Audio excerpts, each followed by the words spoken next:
बिस्मिल्लाहिर्रहमानिर्रहीम। अस्सलाम वालेकुम दोस्तों, मैं Israr benefits for all peoples YouTube channel में फिर से आपका एक बार स्वागत है। दोस्तों, आज का टॉपिक है किट वाली मोटर का वाइब्रेशन कैसे निकालेंगे।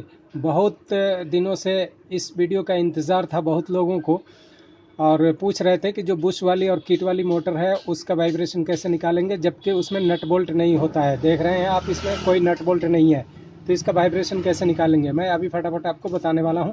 इसका वाइब्रेशन कैसे निकालेंगे तो ये वाइब्रेशन कर रही है, मैं चला के दिखाता हूं आपको। ये देखिए ये वाइब्रेशन देख रहे हैं, ये काँप रहा है कूलर पूरा का पूरा, ये कंपन है इसमें। ये देखिए पूरा का पूरा कंपन है। इसको हम कैसे निकालेंगे वाइब्रेशन, ये मैं बताने वाला हूँ। बने रहे मेरे साथ, देखते हैं इस वीडियो को।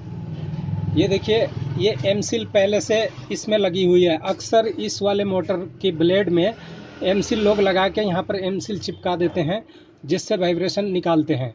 लेकिन दोस्तों, ये एमसील परमानेंट हल नहीं है, क्योंकि ये एमसील कभी कम लग जाती है, कभी ज़्यादा लग जाती है, जबकि 1-2 ग्राम की फ़र्क में भी ये वाइब्रेशन करता है। तो ये देखिए, पहले जो एमसील यहाँ लगा हुआ था, मैंने इसको निकाल दिया है तोड़ करके।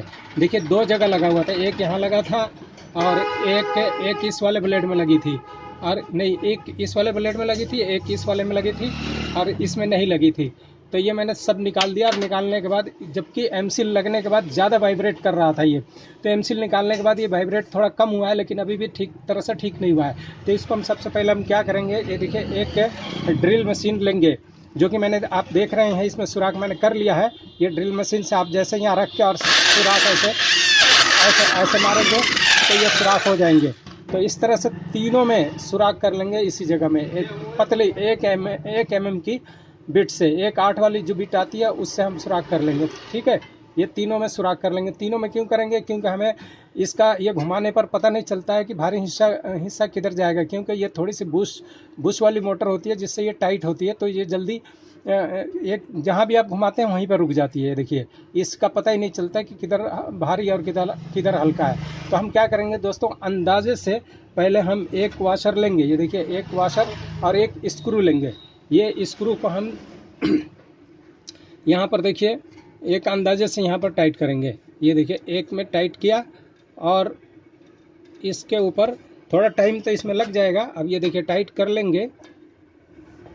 ये देखिए यहाँ इसको टाइट कर लेंगे। ये देखिए ये टाइट कर लिया, और ये किसी में भी कर लेंगे, एक तीनों में से किसी में एक में कर लेंगे, और फिर चला करके देखेंगे। अगर वाइब्रेशन कुछ उससे बढ़ता है या कम होता है, फ़र्क पड़ता है, तो मालूम पड़ जाएगा कि हाँ इससे घट रहा है या बढ़ रहा है। तो उसी रेशियो से, उसी अंदाज से हम इसका वाइब्रेशन निकालेंगे। तो देखिए मैंने अंदाज से इसमें लगाया है। अब देखते हैं इसका वाइब्रेशन ठीक हो रहा है या नहीं हो रहा है। ये देखिए ये चालू किया, अब देखिए ये माशाल्लाह वाइब्रेशन काफ़ी फ़र्क पड़ गया, पहले से बिल्कुल मामूली सा रह गया। जबकि मामूली सा पुराना ब्लेड है तो थोड़ा सा रह सकता है, कोई दिक्कत नहीं है। देखिए वाइब्रेशन बिल्कुल ख़त्म हो गया।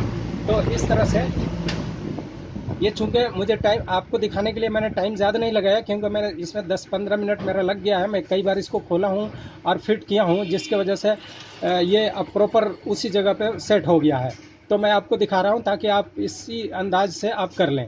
तो देखिए ये कितना, क्या मैंने लगाया, सिर्फ एक स्क्रू और एक छोटा सा वाशर लगाया है। आप वाशर को बड़ा और छोटा करके भी 2-3 बार देखेंगे, फिर जैसे जहाँ सेट होगा वहीं सेट कर लेंगे। तो दोस्तों, ये वीडियो आपको कैसा लगा? अच्छा लगा तो इसे लाइक करें, शेयर करें, सब्सक्राइब करें। फिर मिलते हैं अगली वीडियो में। ये देखिए, ये किट वाली मोटर और बुश वाली मोटर का ब्लेड, जिसमें नट बोल्ट नहीं होता है, उसका वाइब्रेशन ऐसे निकालते हैं। तो फिर मिलते हैं अगली वीडियो में। तब तक के लिए आप अपना ख्याल रखें।